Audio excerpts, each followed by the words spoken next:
규모에서 이 제국을 능가할 나라는 없었습니다. 극단적으로 폭력적이고 끝없이 창의적이었던 미스터리의 제국.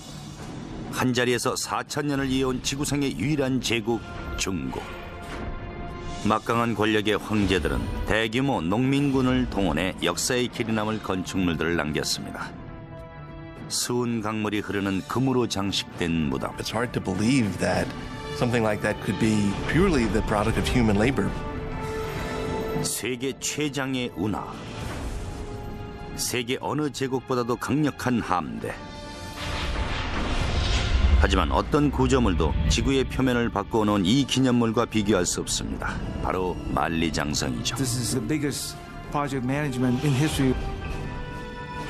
하지만 왕조를 거듭하면서 지배자들의 허영과 탐욕에 지친 백성들의 분노는 커져만 갔고 그들에 대한 압제는 재앙을 초래합니다.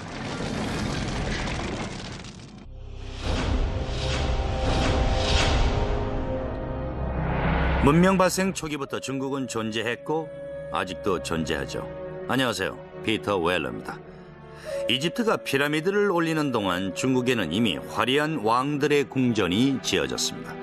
로마에서 용수 공급을 위해 수로 건설을 계획하고 있을 때 중국은 화약의 도움 없이도 산을 날려버리고 강의 흐름을 뒤바꿔 놓았습니다. 그리고 댐을 만들어 드넓은 땅에 물을 대면서 역사상 보기 드문 폭발적인 인구 증가가 일어납니다.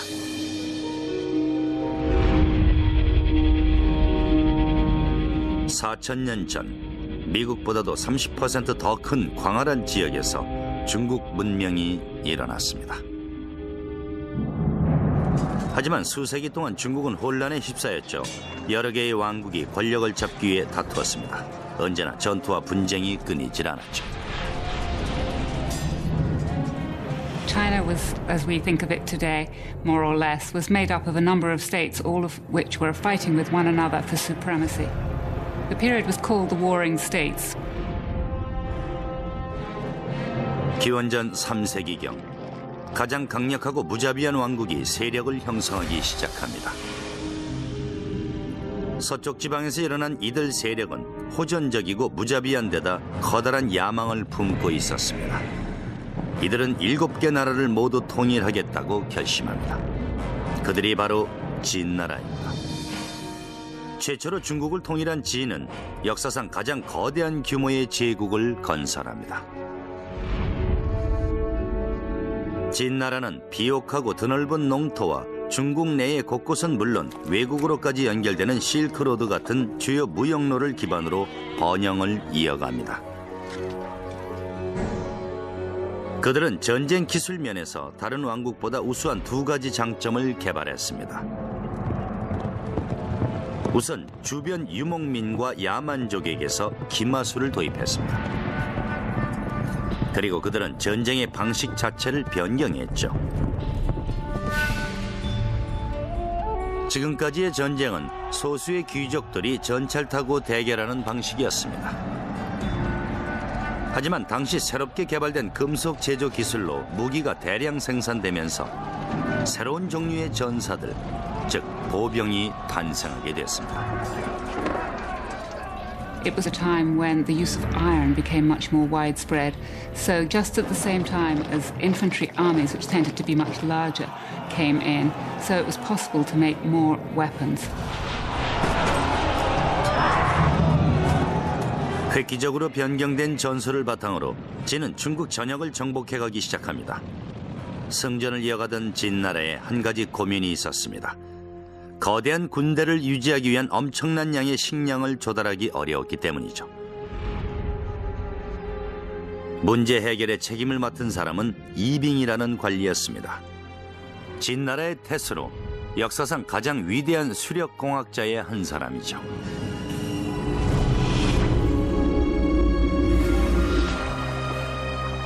이빙의 주도하에 중국 건설가들은 대대적인 수리 사업을 개시했습니다.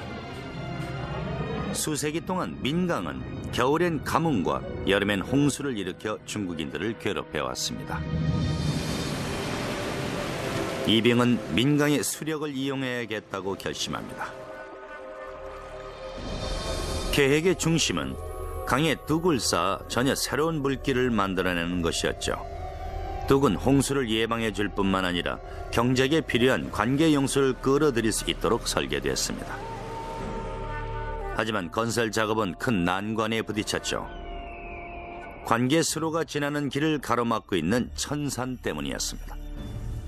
산을 움직일 수는 없는 일이고 대신 그는 산을 관통하는 새로운 수로 건설을 계획합니다. 화약이 발명되지 않았던 당시 간단한 철제 도구를 사용해 오직 노동력만으로 산을 뚫으려면 수십 년이 소요될 수밖에 없었습니다. 하지만 좀 더 빨리 결과를 얻어야 했던 이빙은 과감하고 혁신적인 방법을 고안해냅니다. 그는 자연의 법칙에서 돌파구를 찾았습니다.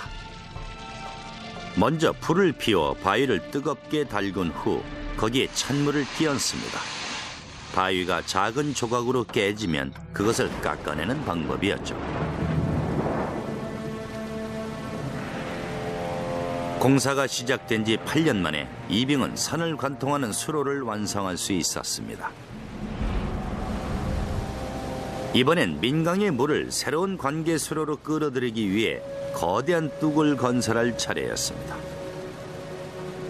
건설 현장에 동원된 수천 명의 노동자들은 단순한 도구와 노동력만으로 뚝을 쌓았습니다. 이빙은 놀랍게도 계절에 따라 민강의 수량을 조절할 수 있도록 뚝을 설계했습니다. 여름에는 홍수를 막기 위해 더 많은 물이 관계 수로를 통해 흐르도록 했습니다. 그리고 겨울에는 반대로 물을 강으로 흐르게 해 가뭄을 예방했습니다. 진나라의 광활한 농토에 용수가 공급되면서 폭발적인 인구 증가가 유발됐습니다. 또한 새로운 군사기지를 확보하고 영토 확장을 위한 전쟁을 가속화했습니다. 진나라는 점차 중국의 최강 세력으로 부상합니다. And he used the wealth created by agriculture and the power created by the military to unite all of China. 기원전 247년 영정이라는 이름의 13살 소년이 진나라의 왕으로 등극합니다. 어린 왕은 태우인 어머니에 의해 제위에 오를 수 있었죠. 하지만 왕의 주변에는 온통 그를 제거할 음모를 꾸미고 있는 자들로 가득했습니다. 등극 당시부터 계획된 일이었죠. 그를 제거하려는 음모의 주동자는 다름 아닌 그의 모후였습니다. 그녀는 애인과의 사이에서 낳은 두 아들에게 재위를 물려주길 원했죠. 22살이 된 영정은 어머니가 자신을 죽이려 한다는 걸 알게 됩니다. 그는 어머니를 내쫓고 이복 동생들과 그녀의 애인을 살해합니다. 마침내 그는 절대 권력을 쟁취합니다. 왕권을 굳건히 한 영정은 중국 통일의 과업을 완성하기 위해 군사를 일으킵니다. 하지만 만만치 않은 왕국이 버티고 있었죠. 바로 초나라였습니다. 기원전 238년 진나라와 초나라는 중국의 패권을 쟁취하기 위해 15년간의 필사적인 대결을 시작합니다. 기원전 223년 결국 초나라는 멸망하고 맙니다.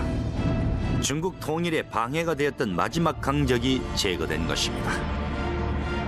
The Qin supremacy over the Chu is they were able to organize their armies in a much more efficient way than had been done before. 통일 제국의 꿈은 이루어지고 중국 대륙의 평화가 도래했습니다. 진정한 황제가 된 영정은 신성한 칭호가 필요했죠.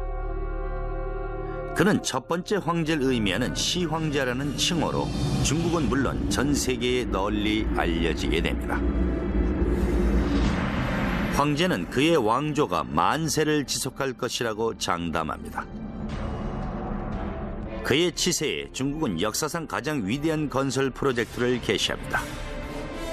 그 어느 곳에서도 볼 수 없었던 장성을 쌓은 것이었죠. 하지만 황제의 거대한 야망은 그만큼의 재앙을 불러일으킵니다. 무자비한 황제의 탄압에 수많은 사람들이 목숨을 잃게 됩니다. 기원전 220년 중국 최초의 통일 제국을 창건한 시황제는 각지를 순행하기 시작합니다. 진의 통치하에 통일된 중국은 안정을 되찾았습니다. 황제는 안정을 유지하기 위해 어디에서도 시도된 적이 없는 방대한 규모의 건설을 계획합니다. 바로 만리장성이죠. Well, the Great Wall was a linking up of walls that had existed previously. A number of states in the north of China had built walls partly to defend against one another, but more importantly to defend their northern frontier.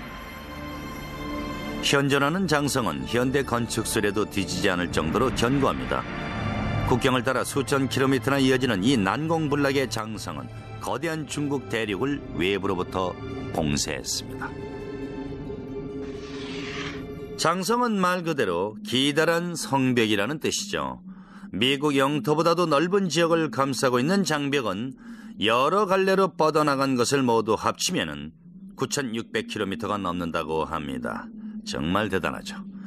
중국 최초의 황제 시황제가 2000년 전 건설을 시작했지만 성벽 축조는 17세기까지 이어졌습니다. 하지만 본래의 장벽은 이런 모양이 아니었죠. 초기의 성벽은 주로 점토를 다져 만든 벽이었지만 동쪽의 해안 지역과 서쪽의 고비 사막이 이르기까지 몽골족 같은 북방 이민족의 침략을 막기 위해서 성벽을 연결하는 것은 쉬운 일이 아니었죠. 강력한 제국을 꿈꾸는 황제들의 결단으로 시작됐지만 그 꿈을 이루는 데에는 수많은 노동자들의 희생이 뒤따라야 했습니다. 그들의 고된 노동은 상상하기 힘들 정도였죠. 남자, 여자, 심지어 어린이들까지 건설에 동원됐고 명령에 불복하거나 도망치면 바로 처형됐습니다. 질병과 부상에 끊임없이 위협받으며 노동자들은 누더기만을 걸친 채 추위와 굶주림 그리고 고된 노동에 시달렸습니다. 기록에 따르면 당시 중국 전체 노동력의 5분의 1에 해당하는 100만 명이 건설에 동원이 됐고 그중 4분의 1이 목숨을 잃었다고 합니다. 이곳에서 일하다 죽은 사람들은 그대로 그 자리에 붙였기 때문에 장성은 거대한 무덤으로 불리기도 하는 것이죠. 수많은 노동자들의 팔과 다리 그리고 등뼈가 부러졌습니다.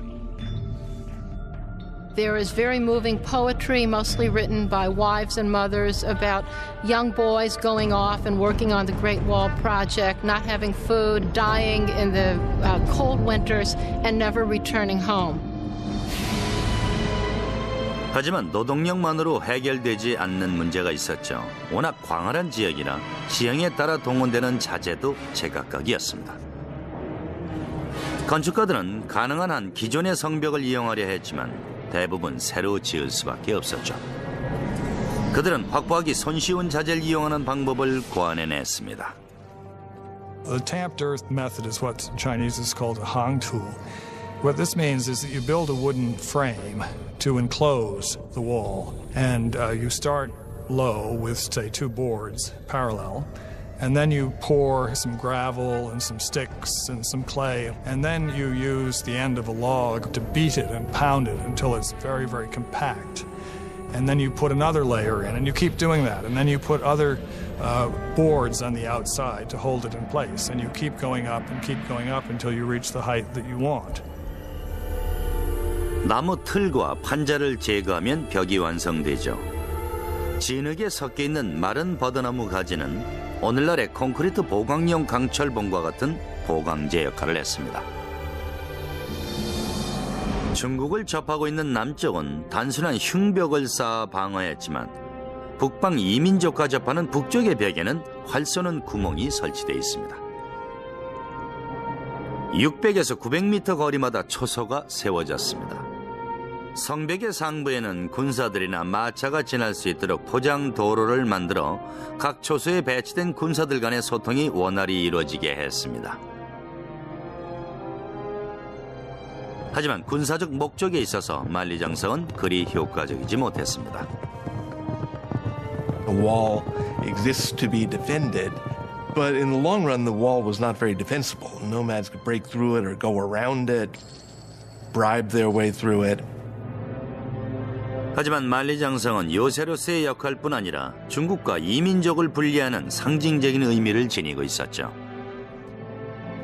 The Great Wall, in a sense, is a cultural marker as much as it is a military fortification. It's the way of the Chinese saying to the nomads, you stay out there and raise horses and sheep, and we'll stay in here and grow grain.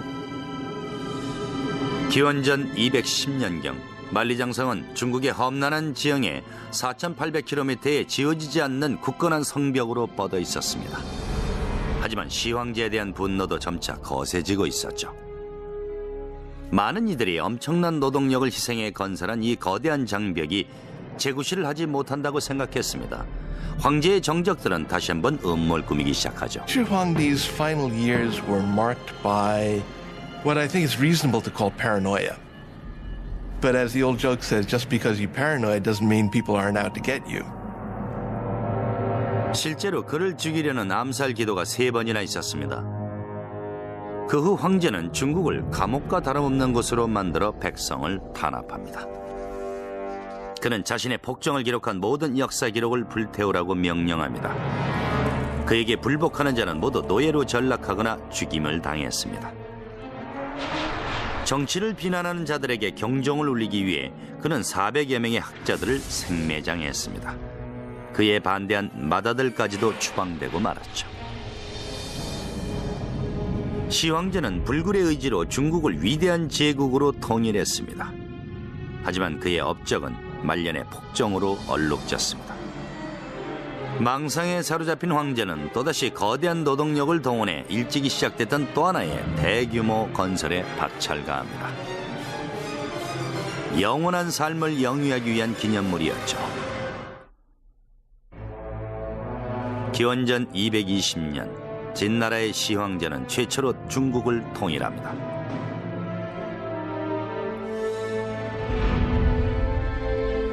북쪽 변경에선 수백만의 백성들이 장차 중국을 대표하게 될 위대한 건축과업인 4,800km의 만리장성을 쌓는 데 희생되고 있었습니다.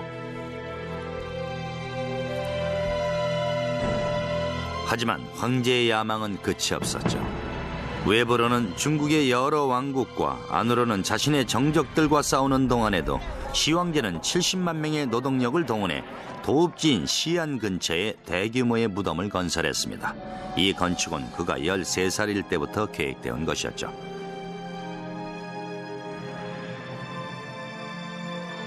This was a monumental project that required the labor of thousands and thousands of people over a very long time. It was, by design, the biggest and best tomb that China had ever known. 1974년 우물을 받은 농부들이 고대 병사의 얼굴과 마주칩니다. 이 신비로운 테라코타 상들은 역사상 가장 위대한 고고학적 발견으로 손꼽히는 진시황릉 발굴의 계기가 됐습니다. The mound is huge. The mound was always known to be the tomb mound of the first emperor. What was a total surprise was the army of terracotta warriors about a kilometer to the east of the tomb, who presumably were guarding the approach to the tomb itself. Season after season of excavation since the 1970s has yielded more than 5 large pits. 병사들의 얼굴과 의복, 갑옷 등이 저마다 다른 것으로 보아 병사들의 실물을 모델로 삼아 제작된 것 같습니다. 도자기를 구워 만든 병사들은 오늘날의 기술에도 뒤지지가 않습니다. 이 거대한 병사 도형의 발견은 20세기 최고의 고고학적 발견이라 일컬어지지만 이것은 빙산의 일각일 뿐이죠. 왜냐하면 이들은 믿기 어려울 정도의 규모로 지어진 시황제의 무덤을 지키는 호위병에 불과하기 때문입니다. 병사들은 170cm에서 187cm 정도로 당시로서 매우 큰 키입니다. 270kg이 넘는 병사들도 있습니다. 발굴 팀원들은 테라코타 제작 기술에 대해서도 놀라움을 금치 못했죠. 도기의 강도가 놀라울 정도로 강했기 때문입니다. 시황제의 장인들은 점토로 만든 도형을 섭씨 1000도가 넘는 가마에서 불에 직접 굽는 획기적인 기술을 개발했습니다. 고고학자들은 시황제의 무덤을 지키는 호위병들로 가득한 세 개의 거대한 방을 발굴해냈습니다. 한 방에서만 6,000구가 넘는 실물 크기의 병사와 병마가 전투 태세를 취하고 있었습니다. 두 번째 방에서는 시황제의 정예부대로 보이는 궁수와 전차, 기병을 포함한 1,300구의 도용이 발견됐습니다. 세 번째 방에는 진나라 군대의 지휘부로 보이는 68구의 상과 한 대의 전차가 시황제의 사후 제국을 방어하고 있었습니다. The military armor is fairly specific. We can tell that the armor used was lacquered leather. We can see that people had cleats on the bottom of their boots to help them run in the mud. We can see the kinds of caps people wore and associate them with rank. 6.4km에 걸쳐 뻗어 있는 9m 높이의 벽은 거대한 구조물을 세 부분으로 구분하고 있는데 도성 밖과 도성 안 그리고 영묘가 그것입니다. 무덤 건설에 동원된 노동자들은 매우 거대한 부지를 파내려 갔는데 그 크기가 가로 450m, 세로 520m로 농구 코트 580개에 해당하는 넓이입니다. 거대한 무덤을 완성한 후 그들은 진흙으로 무덤을 덮고 120m가 넘는 산을 만들었습니다. 당시에는 이집트 기자의 대피라미드에 맞먹는 규모였을 것입니다. 하지만 2000년 세월 동안 풍화작용에 의해 인공산의 높이는 76m 정도로 줄어 있습니다. It's hard to believe that something like that could be purely the product of human labor, but it is. That mound was put there, basketful of earth after basketful of earth, to cover what we assume is an entire underground city dedicated to the afterlife of the first emperor. 시황제의 무덤은 세계 유일한 최강자가 되겠다는 그의 의지를 보여주고 있습니다. 천장에는 반짝이는 진주로 하늘의 별자를 설치하고 바닥에는 궁전과 누각의 모형으로 제국을 완벽하게 재현했으며 심지어 순이 흐르는 강까지 있었죠. 황제는 순 연못 위에 청동 바닥을 깔고 금과 옥으로 만든 관에 누워있다고 합니다. 상상만 해도 환상적인 광경이지만은 그게 사실일까요? 측정 결과 무덤 산 주변의 수은 농도가 기준의 100배 이상으로 나타났고 지하 투시 레이더를 통해 산의 10m 높이의 방이 하나 있다는 것이 밝혀졌습니다. 이제 곧 시황제의 관을 찾을 수도 있겠지만은 아직은 불가능합니다. 중국 정부가 유물 보존을 위한 완벽한 기술이 개발되기 전까지 발굴 작업을 중지시켰기 때문이죠. 발굴이 시작이 된다 해도 작업은 매우 어렵게 진행될 것입니다. There were corridors and trapdoors and booby traps that were designed to prevent tomb robbing. Now, we assume that those are no longer operable after a couple thousand years, but I'm sure whoever goes into that tomb first is going to step carefully. 시황제는 진나라가 만세를 지속할 것이라 장담했었죠. 하지만 그의 의심스러운 사망 후 3년 만에 제국은 흔들리기 시작합니다. 시황제는 대규모의 건축 사업에 너무 많은 재원을 소비했습니다. 만리장성과 웅대한 무덤 건축으로 국고는 바닥이 났고 수많은 백성들이 고통 속에 희생돼야 했습니다. 분노가 극에 달한 백성들은 마침내 반란을 일으켰고 중국은 극심한 혼란에 빠져듭니다. 당신이 찾는 행복의 파랑새는 뉴욕 생명 안에 있습니다.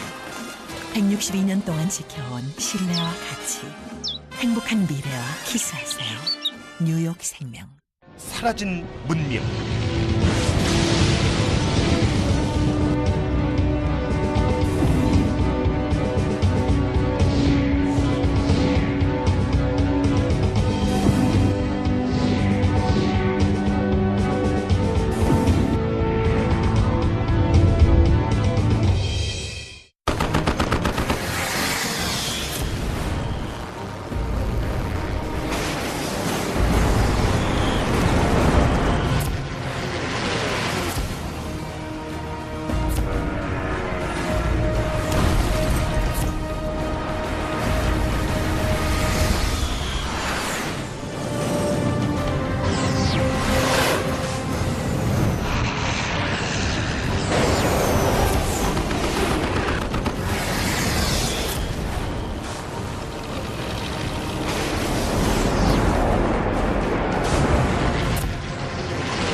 중국 최고의 통일 제국 진나라의 시황제가 사망합니다.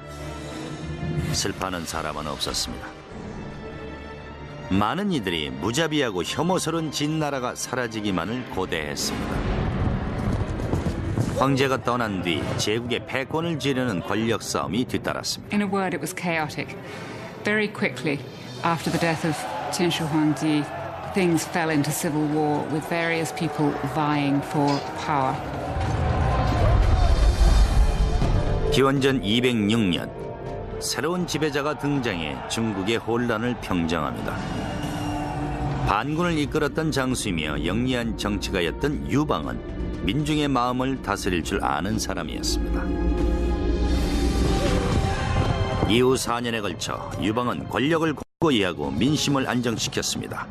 제국의 평화와 안정이 도래했습니다. 그가 사망한 기원전 195년 무렵 유방은 장차 400년간이나 지속될 왕조 한을 창건합니다.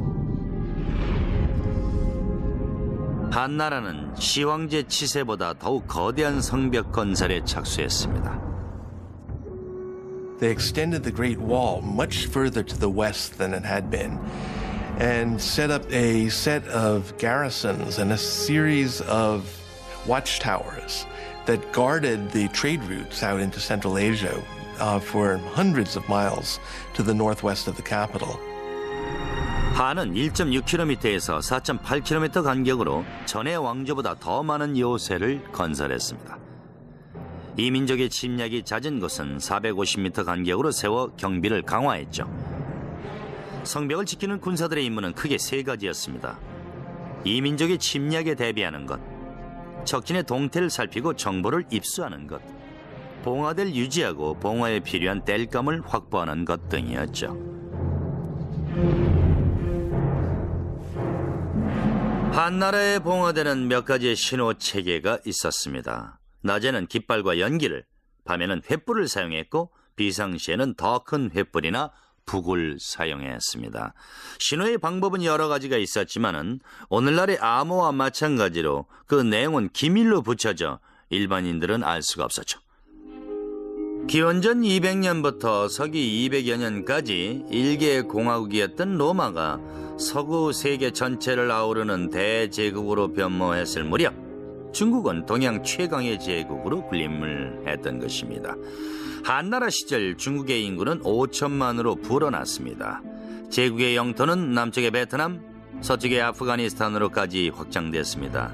하지만 400년 후에는 로마와 마찬가지로 내부 분열이 왕조의 근간을 뒤흔들었고 184년 일어난 농민 반란으로 한 왕조는 최대의 위기를 겪게 됩니다. 중국에 또다시 혼란의 시기가 도래하게 됩니다.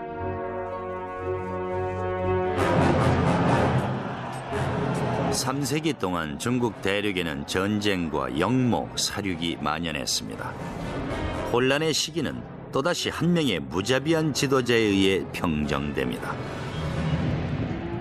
6세기 들어 북중국을 장악한 수나라는 남부와 서부의 왕국들을 차례로 쓰러뜨려 혼란을 진압하고 마침내 한나라가 무너진 지 300년 만에 다시 중국을 통일하게 됩니다.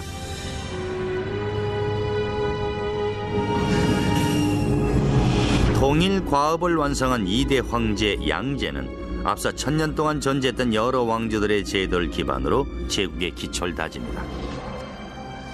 이 민족의 침략에 대비한 국경 방어에 중점을 두었던 이전의 제국과는 달리 양제는 국경 내의 기반 시설과 제도를 강화하는 데 힘을 쏟았습니다. 영토가 거대한 중국에서 장거리로 이동할 때는 물길을 따라 항해하는 것이 가장 효율적인 교통수단이었습니다. 중국에는 동서로 가려지르는 두 개의 큰 강, 즉 남쪽에 양쯔강과 황하강이 있습니다. 하지만 두 강은 서로 수천 킬로미터 떨어져 있죠. 중국은 강에 의해 영토가 분리됐습니다. 양제는 이 문제를 해결하기 위해 중국의 북부와 남부를 이어줄 거대한 운하 건설을 계획합니다. 군사들과 시민들의 이동과 상품 운반에 사용될 인공수로였습니다. very common to China in terms of constructing any large infrastructure project. They would look at existing waterways and try to find area where they could connect and link the entire canal.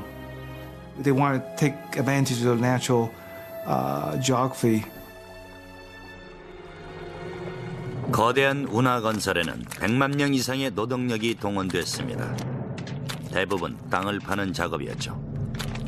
노동자들은 혹독하고 참담한 노동 환경을 견뎌내야 했습니다.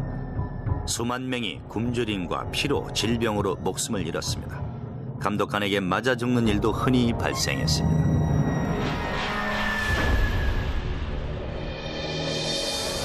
거대한 운하의 네트워크를 조성하려면 적어도 24개의 관문이 필요했습니다. But every time you encounter a natural body of water, you need a lock to make a barrier between the canal and the lake or the river.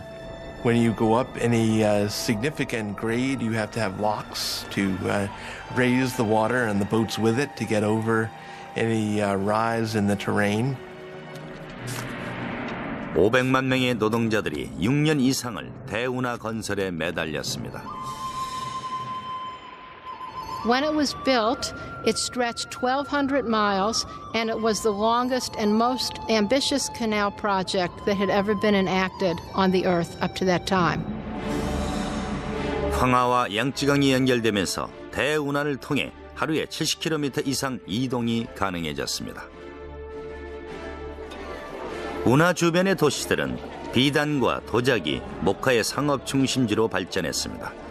상인과 장인들은 운하를 통해 전국 각지의 시장에서 자신의 물건을 팔 수 있게 됐습니다. Economically speaking, it made interregional trade much easier, as well as providing work for a lot of people, building it, maintaining it, working on it, transporting goods and people up and down it. 이집트의 나일강처럼 북부와 남부를 연결하는 대운하는 통일 제국의 토대를 강화해 주었습니다. Well, the canal was a tremendous generator of wealth. There was opportunity for poets to travel, for painters to wander and begin painting landscapes. So it really was an engine of cultural development, not just along its own route, but with influence far beyond its own confines. 역사적인 공사가 완성되자 수나라의 황제 양제는 대운하 건설을 자축하는 순례를 시작합니다. 실로 대단한 광경이었죠. 수천 명의 수행원들을 대동한 황제의 순례 행렬은 사치의 극을 보여주었습니다. Well, the emperor had beautifully appointed luxurious imperial barges that could take him down the Grand Canal. So he would spend as much as half of every year enjoying himself in the sunny south. 황제의 호화스러운 유람을 지원하기 위해 운하 근처의 도시들은 진귀한 음식과 값비싼 곡물을 마련해야 했습니다. 먹고 남은 산의 진미들이 배 밖으로 던져지는 것을 보면서 운하를 건설했던 힘없는 백성들은 한없이 박탈감을 느꼈습니다. 하지만 황제는 다시 한번 민심의 힘을 과소평가했습니다. 사치스러운 향락과 대표적인 유희만을 일삼는 황제에 대한 불만은 높아져만 갔습니다. 618년 마침내 중국 각지에서 농민들의 반란이 일어납니다. 제국은 다시금 혼란에 휩싸였고 반란군은 궁을 점령하기에 이릅니다. 양제는 결국 자신의 부하에게 살해당하고 수왕조는 갑작스런 결말을 맞이하게 되죠. 하지만 이후 중국을 통일한 왕조는 문화예술의 황금시대를 열었고 역사상 최초로 중국의 기술력을 세계로 전파하는 계기를 맞게 됩니다. 지금으로부터 600년 전 거대한 중국의 함선들이 중국해를 넘어 실론섬과 아라비아 그리고 동아프리카를 향해 서쪽으로 항해 중이었습니다. 어디에서도 본 적이 없는 9개의 도칠단 거대 함선들이 수십 척의 보급선과 경비선, 기병대의 병마를 실은 운반선들의 호위를 받으며 순항 중이었습니다. 승선한 선원과 군사들의 수는 자그만치 27,000명에 달했습니다. 100년 동안 중국을 지배한 몽골족의 원나라를 무너뜨리고 한족의 지배를 회복한 명왕조는 강력한 해군력으로 세력 확장을 도모했습니다. 그 중심에 선 수군 제독은 원난성의 평민 출신으로 명나라의 군대에 편입되었다가 장차 궁중에서 가장 막강한 영향력을 갖게 될 인물이었습니다. 그의 이름은 정화였죠. 정화가 11살 되던 해 그가 살던 원난성이 명에 의해 정복됩니다. 정복군에게 사로잡힌 정화는 궁으로 끌려가 황제의 아들에게 선물로 바쳐졌고 이후 거세당합니다. Eunuchs appear often in Chinese history, and the reason that they gained power was because they had much greater access to the emperor and to imperial women because they didn't pose a threat. 정화는 부대에서 두각을 나타내며 마침내 황제에 의해 해군사령관으로 임명됩니다. 그는 황제의 명에 따라 대규모 해외 원정을 계획합니다. 정화는 엄청난 규모의 함선 축조를 관장했습니다. 그것은 중국 역사상 그 누구도 시도하지 않았던 기술적 도전이었습니다. He was somebody who definitely wanted to create a personal stamp on the world. 그는 337척의 외양 함선을 축조하고 188척의 평저선을 원양 항해에 알맞게 개축했습니다. Just to get the building materials together, get the craftsmen, get the designers and all the rest, and then say put together a fleet of 300 ships is remarkable. I mean, the British fleet in the time of Napoleon, it had an upper limit of about 100 ships of the line, men of war. 3만여 명의 목수와 돛 제작자, 조선 기술자들은 현장에서 먹고 자며 밤낮 없이 정화의 함선 축조 작업에 매달렸습니다. 거대한 조선소 중앙에는 양쯔강에 7.6m의 댐으로 물을 막아놓은 460m 정도의 건선거가 있었습니다. 배가 완성되면 수문을 열어 건선거에 물을 채워 배를 띄웠습니다. 함대에서 가장 중요한 함선은 풋볼 경기장의 1.5배 크기에 해당하는 9개의 돛을 단 130여 미터의 거대 선박으로 역사상 가장 큰 목재 함선으로 기록이 됩니다. 평평한 바닥 아래에는 무거운 돌을 채워 넣어 안정성을 기했고 여러 구역으로 분리된 바닥은 수심이 얕은 곳에서 들어 올릴 수 있도록 설계됐습니다.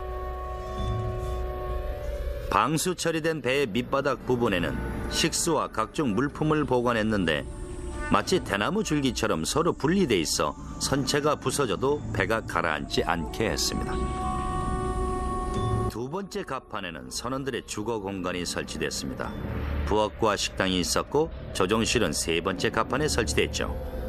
네 번째 갑판에는 전투 장비가 갖춰졌습니다. 함선은 9개의 대형 돛과 12개의 붉은 비단으로 된 가로돛을 장착한 대형 원목 범선이었죠. 다른 함선에는 사거리가 270m를 육박하는 정동대포 24대가 설치됐습니다. 작은 선박과 격돌할 때를 대비해 배 양쪽 끝부분을 강화했습니다. 이 밖에 병마와 군사들을 운반하는 선박, 2만 8천 명의 선원들이 마실 물과 식량을 실은 배들도 준비됐습니다. We're talking about a really, really big fleet. It had as many soldiers and sailors on it as the Spanish Armada of 1588. It had about twice as many ships. 1405년 환관 출신의 제독 정화는 해외 원정에 나섭니다. Zheng He was not an explorer. What Zheng He was doing was what we would call in modern terminology power projection. 이후 28년간 이어진 여러 차례의 원정에서 정화는 모두 37개국을 방문합니다. 아프리카 해안에서 대서양에 이르기까지 유럽의 모든 함대를 합친 것보다도 더 거대한 함대를 이끌고 세계를 누볐죠. 정화의 해외 원정으로 중국은 세계적인 해양 강국으로 위상을 굳힙니다. 하지만 1433년 중국의 대항해 시대는 갑작스럽게 끝이 나고 말죠. 정화가 인도를 방문하던 중 갑자기 죽자 황실로부터 원정을 중단하라는 명령이 떨어집니다. 새로 즉위한 황제의 뜻이었죠. 갑작스런 정책 변경으로 중국의 역사는 급격한 변화를 맞습니다. 중국의 해군력을 세계 최강으로 만들려던 정화의 거대한 함대는 모두 불에 타 없어지고 말았죠. 중국 역사의 가장 중대한 시기 중 하나였습니다. 중국은 포르투갈과 스페인, 네덜란드와 영국이 행동을 개시하기 전 세계의 해양 강국들을 모두 정복할 수도 있었습니다.